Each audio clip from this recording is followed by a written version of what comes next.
अस्सलाम वालेकुम दोस्तों, वेलकम करता हूं आपको अपने YouTube channel MDK knowledge and guide में। दोस्तों, आज हम फिज़िक्स का लेक्चर नंबर 2 डिस्कस करने जा रहे हैं, जिसका नाम है properties of vector addition. Properties of vector addition. दोस्तों, लेक्चर शुरू करने से पहले अगर आपने हमारे YouTube channel MDK knowledge and guide को सब्सक्राइब नहीं किया तो सब्सक्राइब कीजिए और बेल आइकन को क्लिक कीजिए ताकि यूट्यूब पर होने वाली हर वीडियो की नोटिफिकेशन आपको मिल सके। वेक्टर एडिशन की दो प्रॉपर्टीज होती है, एक कम्यूटेटिव लॉ होता है, दूसरा एसोसिएटिव लॉ होता है। कम्यूटेटिव लॉ क्या होता है? According to this law, if we add vector A into B और B vector into A vector, the resultant will be same. Commutative law of vector addition हमें ये कहता है कि अगर ए वेक्टर को बी वेक्टर में ऐड किया जाए या बी वेक्टर को ए वेक्टर में ऐड किया जाए, दोनों वेक्टर्स का जो रिजल्टेंट आएगा वो हमेशा सेम आएगा। मीन्स अगर हम ए वेक्टर को बी में ऐड करें या बी वेक्टर को ए में ऐड करें तो दोनों का रिजल्टेंट जो आएगा हमेशा सेम और इक्वल होगा। Consider two vectors A and B which represents adjacent sides of parallelogram a plus b is equal to r।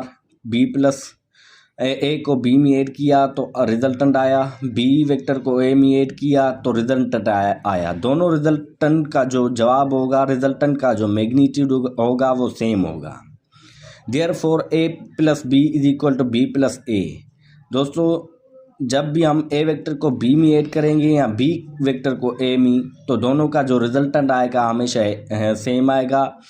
तो इसे हम कहते हैं commutative law of vector addition. Associative law of vector addition.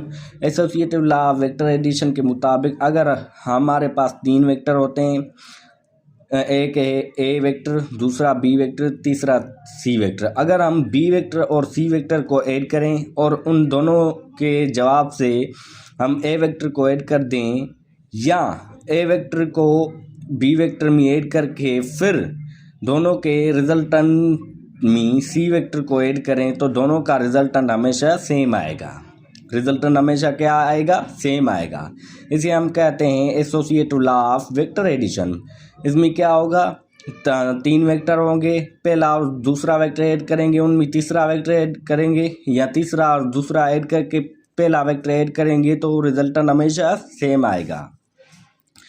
Consider three vectors A B and C applying head to tail rule to obtain resultant of A plus B and B plus सी।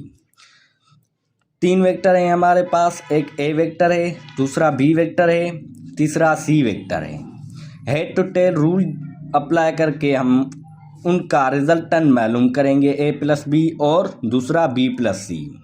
तो हमारे पास graph है, graph में हम सीखेंगे resultant कैसे find करेंगे हम तीनों वेक्टर्स का।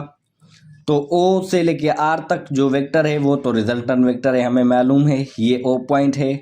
ओ से लेके आर तक जो वेक्टर ड्रा किया गया है वो रिजल्टेंट वेक्टर है। रिजल्टेंट वेक्टर हमने ड्रा किया और लिखा भी। तो ओ से लेके पी पॉइंट तक जो वेक्टर है वो ए वेक्टर है, ए वेक्टर है। तो ए वेक्टर हमें ड्रा किया। पी से लेके आर पॉइंट तक जो वेक्टर है वो बी प्लस सी वेक्टर है, वो भी हमने ड्रा किया है यहाँ पे। तो resultant vector A plus B और बी प्लस सी के बराबर हुआ। यहाँ पे ओ से लेके क्यू पॉइंट तक जो रिजल्टेंट वेक्टर है वो ए प्लस बी और क्यू से लेके आर तक जो रिजल्टेंट वेक्टर है वो सी वेक्टर है और वो भी ड्रा किया गया है।